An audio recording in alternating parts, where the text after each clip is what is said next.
अब देखो, पार्लियामेंट तो एक बहुत ही इंपॉर्टेंट सा टॉपिक है ही, क्योंकि पार्लियामेंट से हर एग्जाम में क्वेश्चन आते हैं। और इनफैक्ट मैंने भी एक दो क्लास पहले ही पार्लियामेंट कवर अप कराया है, लगभग 2 घंटे की वीडियो है। इसी प्लेलिस्ट में आपको दिखाई देगा कंप्लीट पॉलिटी इन 25 क्लासेस, जहां पे मैंने पूरा पार्लियामेंट कवर अप कराया है। क्योंकि पार्लियामेंट से यूपीएससी हो, स्टेट पीसीएस हो, सारे एग्जाम्स में क्वेश्चन आते हैं।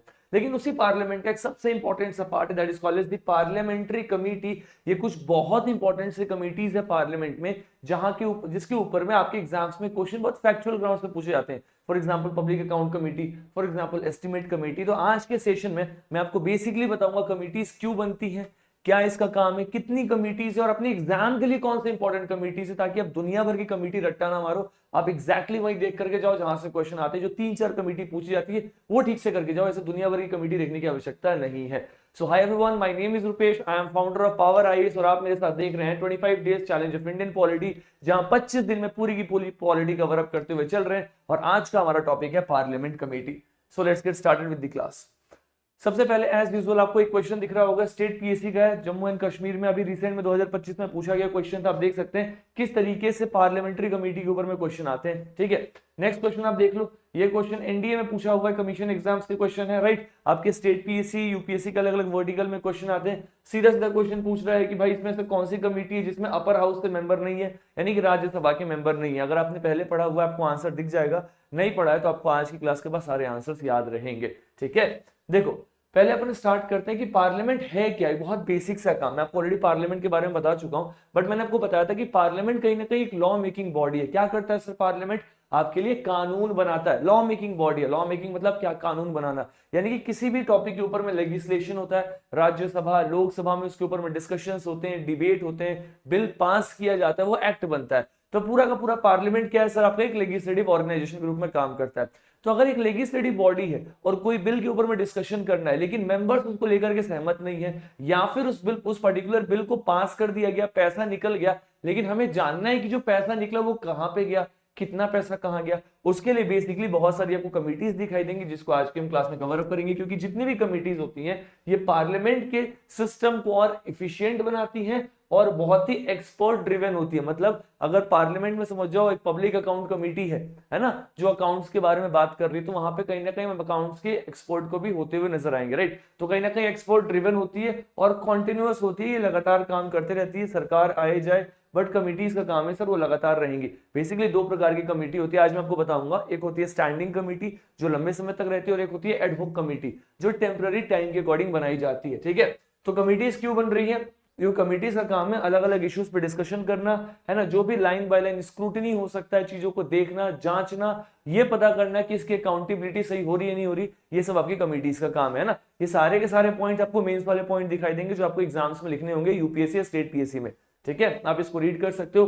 बाकी ये सारा का सारा content, let me say this to all of you, अगर आप पहली बार आए तो आपको ये सारा का सारा कंटेंट हमारे टेलीग्राम चैनल में फ्री पे मिलेगा, जिसका नाम है यूपीएससी बाय रुपेश, है ना। This is the Telegram channel जहां पे आपको ये सारा कंटेंट फ्री में मिलेगा।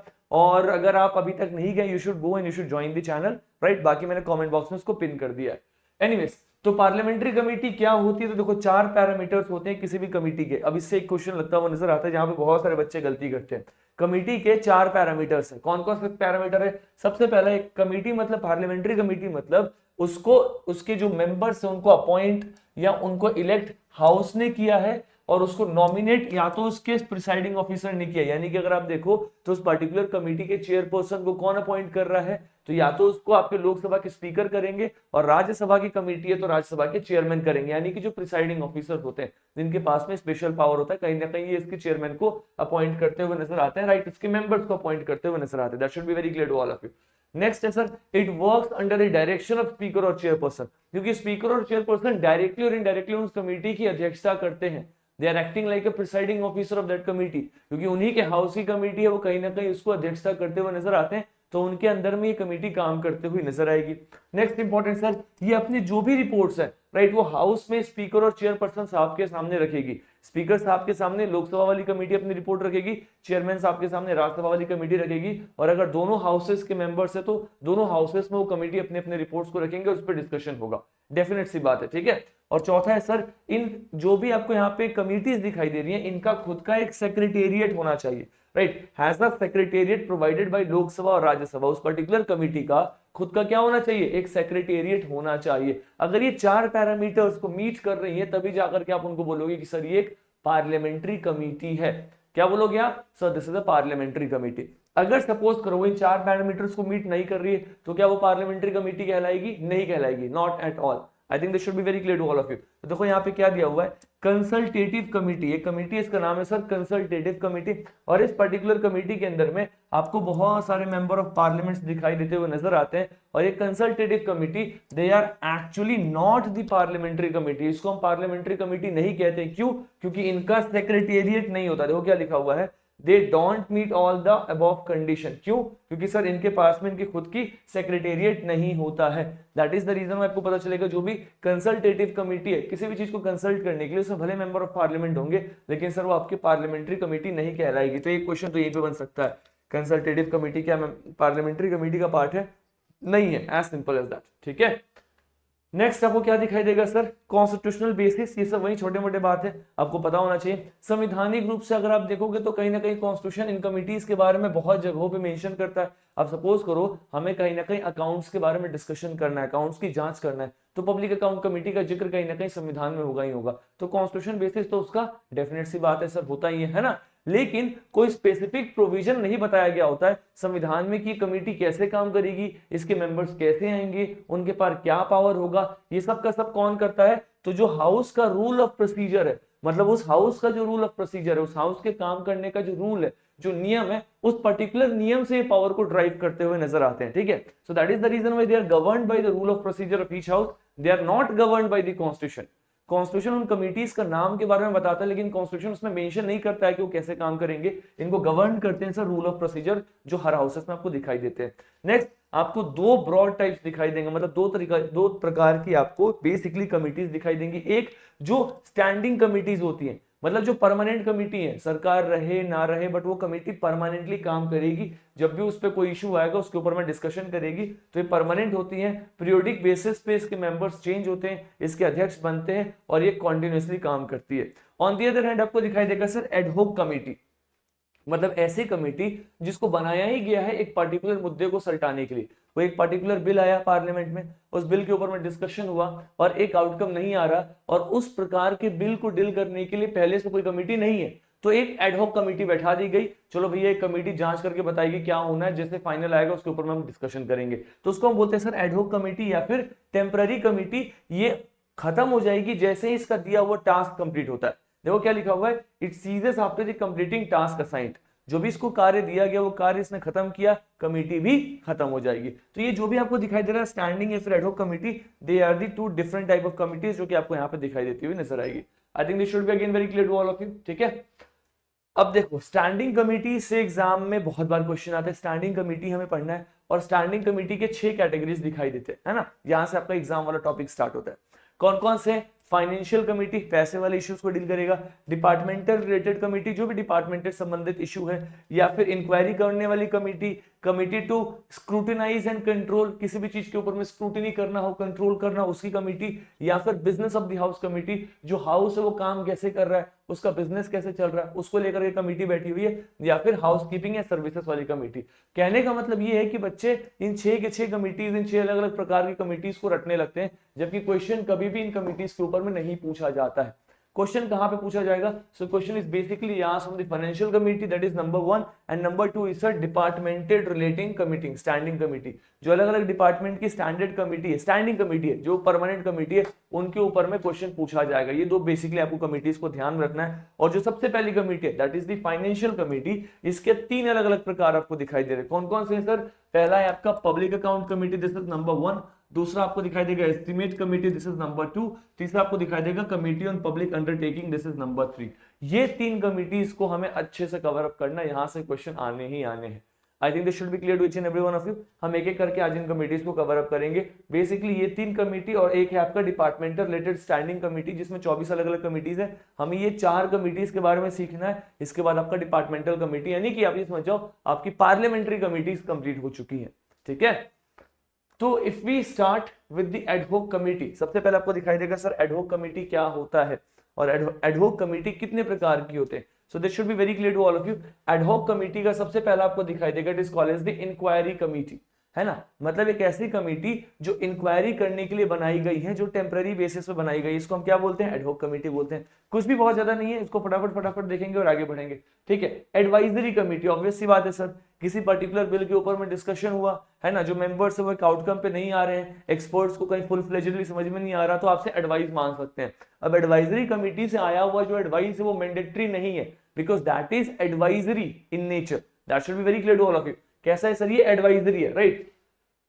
Next is sir joint committee. Joint committee क्या है, मतलब आप यहाँ पे बताया गया है कि अलग अलग प्रकार की कमेटीज बैठती हैं। एक ज्वाइंट कमेटी होता है जो दोनों हाउसेस के मेंबर्स हैं, राइट, एक साथ बैठ रहे हैं। कुछ कुछ परमानेंटली अलग अलग हाउसेस की अलग अलग कमेटीज होती हैं। आपको बस रीड करना है, इसमें कुछ भी नहीं है। मैं आपको यहाँ से समझाना स्टार्ट करूंगा, यहाँ से बेसिकली क्वेश्चन आते हैं। इसके बाद का content is nothing at all, you just need to go and read it once, ठीक है। बाकी सब मेंस वाले पॉइंट है।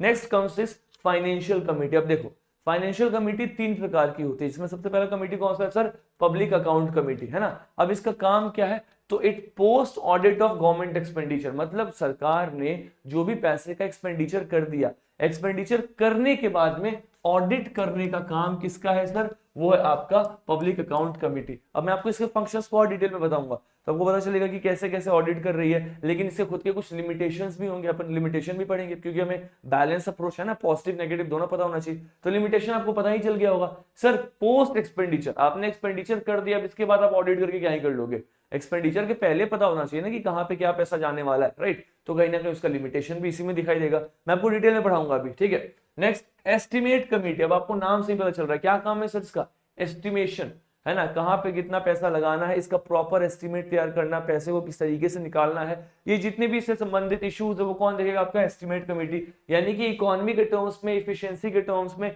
आपकी स्पेंडिंग्स कितनी होनी चाहिए, उसको ये रिकमेंड करता हुआ नजर आएगा।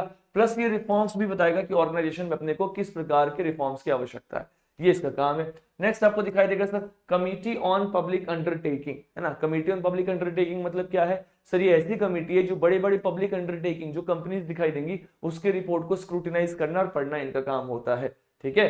तो हम स्टार्ट करेंगे सबसे पहला पब्लिक अकाउंट कमेटी से, which is the topic of the day और we can say the agenda of the day, जहां से क्वेश्चन आता है, ठीक है। देखो सबसे पहले आपको दिखाई दे रहा है sir that is the public account committee.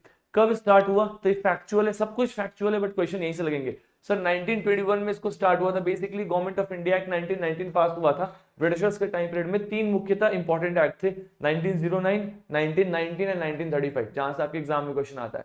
तो 1919 का जो एक्ट है उसने बेसिकली पब्लिक अकाउंट कमेटी के बारे में बताया था, राइट। इसको सेटअप किया गया 1921 में, 2 साल बाद। और इसके कुल 22 मेंबर होते हैं, जिसमें 15 मेंबर आपके लोकसभा के होंगे और 7 मेंबर आपके राज्यसभा के होंगे। So this is how the composition of members are there, है ना।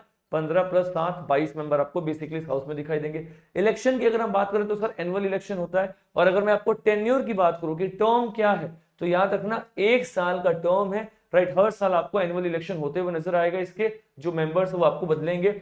Ministers can not be members, बहुत इंपॉर्टेंट है। क्यों मिनिस्टर्स को मेंबर नहीं बनाएगा, क्योंकि सिंपल सा बात है, लॉजिक सोचो। लॉजिक ये है सर कि मिनिस्टर्स जो होते हैं वो रूलिंग पार्टी से होते हैं, अपोजिशन से तो मिनिस्टर्स होंगे नहीं। अब अगर रूलिंग पार्टी का आपको पूरी तरीके से अकाउंट्स के बारे में चेक करना है, राइट, तो अगर आपका मिनिस्टर उसमें बैठा हुआ होगा तो कहीं ना कहीं वो काम न्यूट्रल तरीके से नहीं होगा। गवर्नमेंट ने कहां पे क्या अकाउंट रखा है, कहां पे क्या एक्सपेंडिचर प्लान किया हुआ है, कितना एक्सपेंडिचर कर दिया हुआ है, वो कहीं ना कहीं गवर्नमेंट का साइड ही लेंगे। इसलिए यहाँ पे न्यूट्रली किसको स्पेस दिया गया है, मेंबर ऑफ पार्लियामेंट्स को। मतलब मिनिस्टर्स को यहाँ पे जोड़ा नहीं गया है, मेंबर ऑफ पार्लियामेंट्स होंगे, तो अपोजिशन के भी मेंबर होंगे प्लस गवर्नमेंट के भी मेंबर होंगे, और दोनों इस कमेटी में बैठ करके कहीं ना कहीं फुल फ्लेजेड न्यूट्रलिटी के साथ काम करते हुए नजर आएंगे। और हर 1 साल में एक कमेटी का एनुअल इलेक्शन होता हुआ नजर आएगा। जो इसके चेयरपर्सन होंगे उनको अपॉइंट कौन करेंगे, स्पीकर महोदय करेंगे। लेकिन एक कन्वेंशन तैयार हो गया 1967 से सर, एक कन्वेंशन बन गया कि स्पीकर महोदय आपके अपोजिशन से आते हुए नजर आ रहे हैं। कहां से नजर आ रहे हैं sir, speaker is coming from the opposition. This has become a convention nowadays की स्पीकर आपके अपोजिशन से आते हुए नजर आते हुए दिखाई दे रहे हैं। This should be again very clear to all of you. अब मैं अगर आपको बताऊं कि एग्जामिन क्या करता है, तो पब्लिक अकाउंट कमेटी बहुत इंपॉर्टेंट कमेटी है, क्योंकि जो कैग है ना, कंट्रोलर ऑडिटर जनरल, जिसके बारे में मैंने आपको बताया था कि is the guardian of public purse, है ना। मैंने आपको कॉन्स्टिट्यूशनल बॉडी में कैग पढ़ाया हुआ है, सारी पॉलिटी कवर करा रहा हूँ 25 क्लास में, अच्छे से देखते चलो। फ्री में इतनी अच्छी क्वालिटी का कंटेंट रेयरली मिलेगा आपको वाईटी पे, है ना। मैं ओवर कॉन्फिडेंट होकर नहीं बता रहा, but first time in my life में किसी सीरीज को बहुत ही कंसिस्टेंट तरीके से कर रहा हूँ, और आपको दिखाई देगा, यू विल अंडरस्टैंड कि हर टॉपिक इंटरकनेक्टेड है है ना। सो गो एंड वॉच दैट। अगर आपको कैग के बारे में या फिर अटॉर्नी जनरल के बारे में, ऐसी बॉडीज के बारे में नहीं पता, मैंने एक जगह पर कराया हुआ कॉन्स्टिट्यूशनल बॉडीज के अंदर में, लगभग 1000 बच्चों ने देखा है अभी उसको, है ना। अभी आई थिंक 1-2 हफ्ते ही हुए उसको कराए हुए। तो जो कंट्रोलर ऑडिटर जनरल है, बेसिकली ये 3 प्रकार के रिपोर्ट्स को ऑडिट करते हैं। कौन कौन से? तो audit on appropriation account, appropriation मतलब पैसा जब निकाला जाता है ना, तो जो एप्रोप्रिएशन अकाउंट है उसको ऑडिट करना। Audit on finance account, finance account को ऑडिट करना। प्लस जो पब्लिक अंडरटेकिंग्स है, बड़ी बड़ी सरकारी कंपनियां हैं, राइट, उसके ऊपर में इन 3 चीजों को ये ऑडिट करते हैं। और इन्हीं 3 चीज को जो कैग ऑडिट कर रहा है, ये पब्लिक अकाउंट कमेटी भी इसके एक्सपेंडिचर को देखते हुए नजर आती है। पब्लिक अकाउंट कमेटी के पास भी सारे रिपोर्ट्स जाते हैं, ठीक है। यानी कि public expenditure from the lens of क्या है, legality, property, prudence, economy, efficiency. मतलब जो भी पब्लिक एक्सपेंडिचर हुआ है वो कितने लीगल तरीके से हुआ है, कितने ट्रांसपेरेंट तरीके से हुआ है, उन चीजों को बेसिकली ये लोग चेक करते हुए नजर आते हैं। That is the work of the public account committee. अब देखो इसका फंक्शन पता ही चल गया आपको, है ना, क्या क्या काम है सर। तो वही सारे के सारे काम है कि जो पैसा निकला उसको चेक करो, है ना, जो भी अकाउंट है स्टेट कॉर्पोरेशन का उसको चेक करो, जो भी पैसा अभी निकल चुका है, सैंक्शन हो चुका है, राइट, उसको कंपेयर करो कि एक्चुअली कितने पैसे की आवश्यकता थी, एक्सपेंडिचर कितना हुआ है, ताकि पता चले, है ना। ऐसा नहीं हो कि हमने ज्यादा पैसा पास कर दिया, पैसा कमी एक्सपेंडिचर हुआ और बीच में पैसे का घोटाला हो गया, ऐसी चीजें ना हो। तो बेसिकली ये इनका फंक्शन है और इसी फंक्शन से निकलता हुआ आपको इसका लिमिटेशन भी दिखाई देगा। लिमिटेशन हर जगह पे आपको मोर और लेस में दिखाई देगा कि कोई ब्रॉडर सेंस में इनका कोई पॉलिसी या प्रोग्राम नहीं होता कि हमें कोई ऐसा पॉलिसी के अकॉर्डिंगली हर चीज को स्क्रूटिनाइज करना है। बेसिकली जो मोटे मोटे एक्सपेंडिचर उसको ये स्क्रूटिनाइज करते हैं। दूसरा सर पोस्टमार्टम। पोस्टमार्टम मतलब क्या है कि जो एक्सपेंडिचर हो गया अब आप उसके ऊपर में लगे हुए हो। मतलब कहीं ना कहीं ऐसा भी होना चाहिए ना कि सर एक्सपेंडिचर होने से पहले हम प्रॉपर स्क्रूटिनाइज करें कि ये पैसा कहां जाने वाला है। तो वो नहीं, यहाँ पे वो हो रहा है कि जो एक्सपेंडिचर हो गया, राइट, तो reviews after money is spent, ये एक इसका सबसे बड़ा ड्रॉबैक आपको दिखाई देगा, लिमिटेशन दिखाई देगा, right. Day to day administration नहीं देख पाते, ऑब्वियस सी बात है sir. Day to day administration आप कहां से देख पाओगे? आज आपने 5 करोड़ रुपए, कल आपने 50 करोड़ रुपए, उसके अगले दिन आपने 200 करोड़ रुपए, कहां पे क्या लग रहा है आप डे टू डे तो नहीं चेक करोगे। हाँ, ये हो सकता है कि आपने पूरा प्रोजेक्ट खत्म हो गया, वाइंड अप हो गया, तब आप जाकर के देखोगे कि कहां पे कितना पैसा लगा। That makes sense. I think this should be clear to all of you, right. तो इस तरीके से आपको ये सारा काम दिखाई देगा। एडवाइजरी है ना, एडवाइजरी मतलब एडवाइज ही कर सकता है, इसके दिए गए एडवाइजर बाइंडिंग नहीं है गवर्नमेंट पे। तो ये सबके सब इसके लिमिटेशंस है। You can definitely go and read out this limitations which is very easy. Next committee आपको दिखाई देगा sir, this is the estimate committee, है ना। अब एस्टिमेट कमेटी का मैं पहले बता चुका हूं सर, एस्टिमेट तैयार करना, नाम से ही पता चल रहा है एस्टिमेट कमेटी का क्या काम होगा, है ना। बहुत ही बेसिक है सर। ओरिजिनेशन क्या है? तो फ्रॉम स्टैंडिंग फाइनेंशियल कमिटी, 1921 का जो एक स्टैंडिंग फाइनेंशियल कमिटी था, वहां से इसकी शुरुआत आपको दिखाई देगी। सबसे पहले एस्टिमेट कमिटी आपको 1950 में दिखाई देता हुआ नजर आएगा।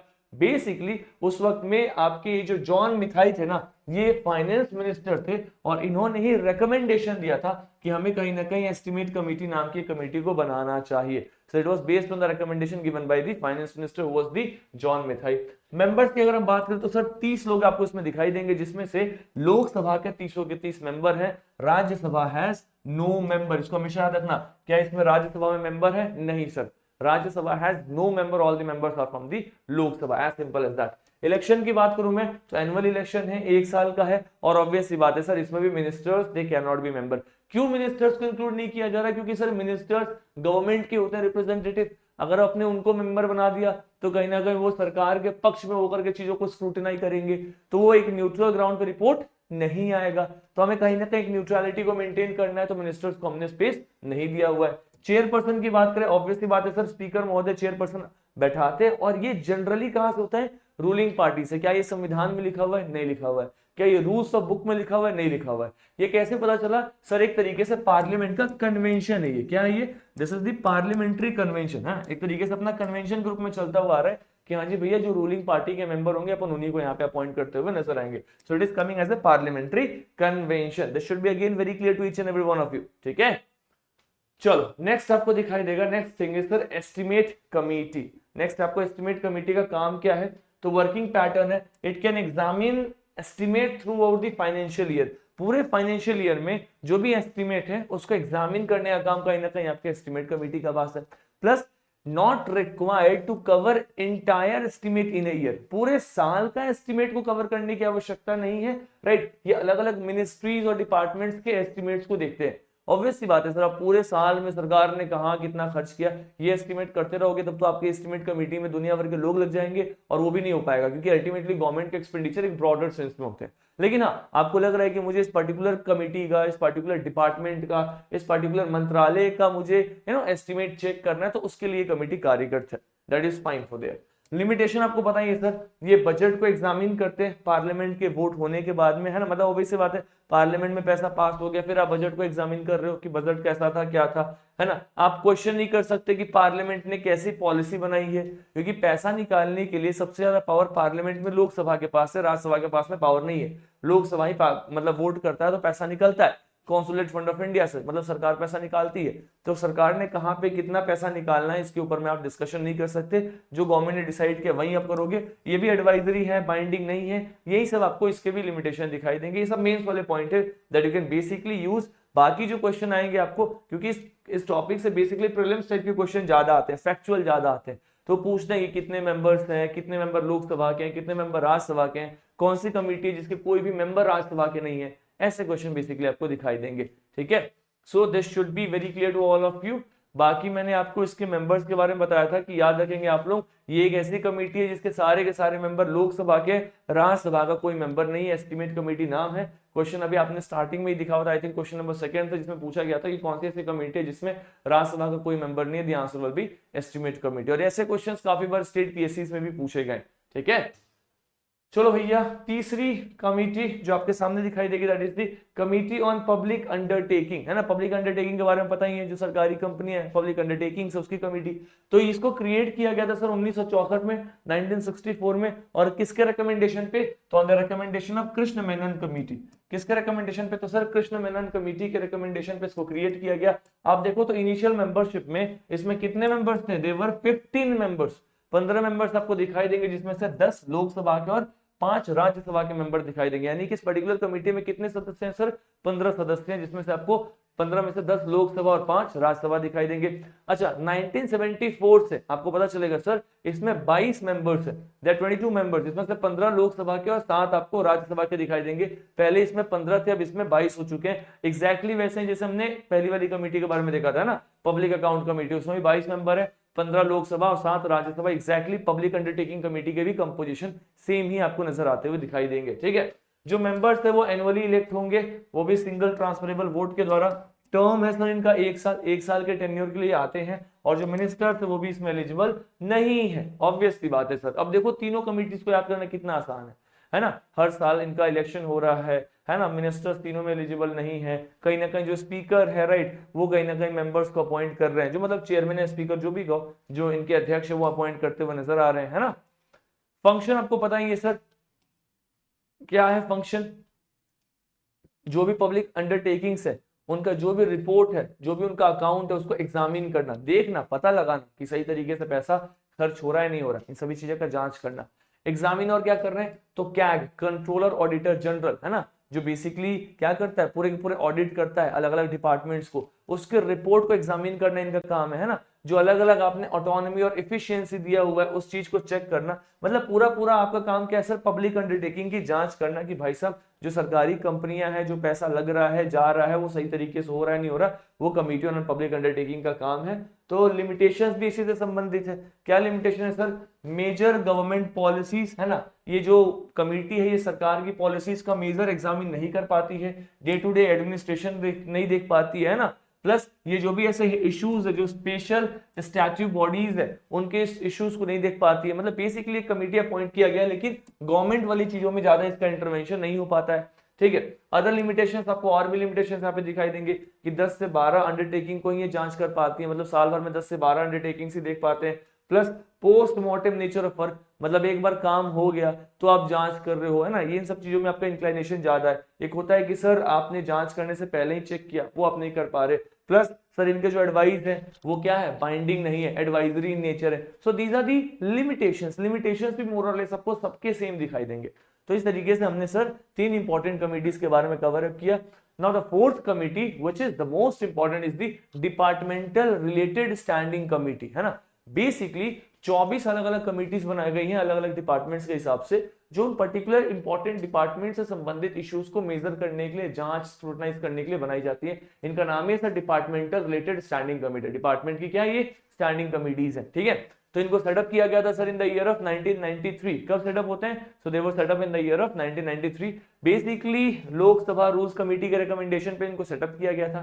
इनिशियली इसमें 17 कमिटीज थी, उसको 24 कमिटी कर दिया गया 2004 में। तो प्रीसाइजली अभी आपको डिपार्टमेंटल स्टैंडिंग कमिटीज कितनी है sir? They are completely 24 in number. Again it's important question बन सकता है। ऑब्जेक्टिव क्या है sir? Ensure accountability of executive to parliament, है ना। जो भी आपके एग्जीक्यूटिव्स है, मतलब जो आपके अलग अलग डिपार्टमेंट्स के हेड्स है, वो अपने काम को सही तरीके से कर रहे हैं या नहीं कर रहे हैं, इसी चीज को चेक करने के लिए कमिटीज बनाई गई है। मतलब एग्जीक्यूटिव्स की रिस्पॉन्सिबिलिटीज को पार्लियामेंट को देखना है। एग्जीक्यूटिव्स कौन है सर? जो अपने काम को एग्जीक्यूट कर रहे हैं, जो अलग अलग डिपार्टमेंट्स को लीड कर रहे हैं, है ना। तो अगर आप अलग अलग डिपार्टमेंट्स को लीड करने वाले लोगों के ऊपर में क्या कर रहे हो सर? रिव्यू कर रहे हो। मतलब आप कहीं ना कहीं चेक करोगे कि अलग अलग डिपार्टमेंट्स को लीड करने वाले लोग किस तरीके से काम कर रहे हैं, तो उनकी अकाउंटेबिलिटी आप यहाँ पे इंश्योर करते हुए नजर आओगे, ठीक है। सो cover all ministries and departments of central government. आपका जो सेंट्रल गवर्नमेंट है उसके जितनी भी मिनिस्ट्रीज हैं, उसके जितने भी डिपार्टमेंट्स हैं, सबको ये कवर करती हुई कमिटी स्पेशली नजर आते हुए दिखाई देगी। This should be again very clear to each and every one of you. I think this is clear to everyone, ठीक है। नेक्स्ट सर कंपोजिशन की अगर मैं बात करूं तो इसमें 31 मेंबर्स हैं। अब ऐसे कंपोजिशन में क्वेश्चन आएगा, मतलब हर कमेटी में, जिसमें 21 मेंबर लोकसभा के और 10 मेंबर आपको राज्यसभा से दिखाई देंगे, ठीक है। जो मेंबर्स हैं उनको नॉमिनेट आपके स्पीकर और चेयरमैन कर रहे हैं। लोकसभा वाले मेंबर को नॉमिनेट स्पीकर करेंगे, राज्यसभा वाले मेंबर को नॉमिनेट चेयरमैन करेंगे, ठीक है। मिनिस्टर्स अगेन सर एलिजिबल नहीं है, टर्म है 1 साल का। 24 डीआरसी में से जो 16 कमिटीज है, मतलब 16 डिपार्टमेंट कमिटीज जो है वो लोकसभा की है, और जो 8 कमिटीज है ये राज्यसभा के अंदर में। इसको याद रखना, राज्यसभा में आधी है कमिटीज, मतलब 16 का आधा कितना होता है? 8। तो आपको याद रखना 24 में से सर 16 कमिटी तो लोकसभा की और राज्यसभा की सिर्फ 8 कमिटीज है, right. So they are extremely important. Out of 24 departmental related committees, there are 16 committees of the Lok Sabha and there are 8 committees of the Rajya Sabha. That should be again very clear to each and every one of you. I think it is, right? ये factual grounds पे questions पूछते हैं। Limitation क्या है sir? वही बातें हैं कि डे टू डे एडमिनिस्ट्रेशन को नहीं दे सकते हैं, एडवाइजरी है नेचर में, बाइंडिंग नहीं होगा। मेरिट्स क्या है सर? फ्लेक्सिबल है, पार्लियामेंट के कंट्रोल को एग्जीक्यूटिव के ऊपर में बढ़ाते हुए नजर आ रहा है। आप एग्जीक्यूटिव के काम को चेक कर रहे हैं तो कहीं ना कहीं पार्लियामेंट का कंट्रोल तो एग्जीक्यूटिव में बढ़ेगा ही, राइट। आप कहीं ना कहीं जो पार्टिसिपेशन है, जितने भी एमपीज है उनके पार्टिसिपेशन को इंक्रीज कर रहे हैं, आप इफिशियंसी को इंप्रूव कर रहे हो इकोनॉमिक टर्म्स में, कहीं पैसा गलत जगह तो नहीं जा रहा, आप उसकी इफिशियंसी को चेक कर रहे हैं। तो ये सब के सब आपको इसके मेरिट्स दिखाई देंगे, ये सब के सब इसके इफेक्टिवनेस आपको दिखाई देते हुए नजर आएंगे। So with this we have completed some of the most important parliamentary committees from where questions are asked in UPSC and state PSC exams, and I think this should be clear to each and every one of you. बाकी आप सभी के लिए मैंने polity को 24 class में cover up कराया, 25 class में अंडर अ प्लेलिस्ट। आप जाकर के इस चैनल में प्लेलिस्ट पे देखोगे, आपको दिखाई देगा 25 days challenge of Indian polity. यहाँ 25 क्लास में अपन क्या कर रहे हैं? पॉलिटी कवर अप कर रहे हैं। अब जो हम नेक्स्ट टॉपिक लेकर के आएंगे ये आएगा स्टेट एग्जीक्यूटिव का, जहां पे हम अब क्या कवर अप करेंगे? Governor, chief minister, state legislature, क्योंकि हमारा यूनियन कवर अप हो चुका है ना। मैंने आपको president, prime minister, council of minister, parliament ये सब कवर अप करा दिया। अब हम स्टेट कवर करेंगे, फिर जुडिशरी कवर करेंगे और लोकल बॉडीज कवर अप करेंगे, मतलब पंचायती राज और म्युनिसिपैलिटी। फिर हमारी पॉलिटी रैप्ड अप हो जाएगी, will be ending up with the polity. So I think this should be clearly helpful to all of you. If it is, please let me know in the comment box. With this we end up the today's session. I hope the class was helpful. So thank you so much everyone. Keep on working hard. God bless you all. Thank you so much.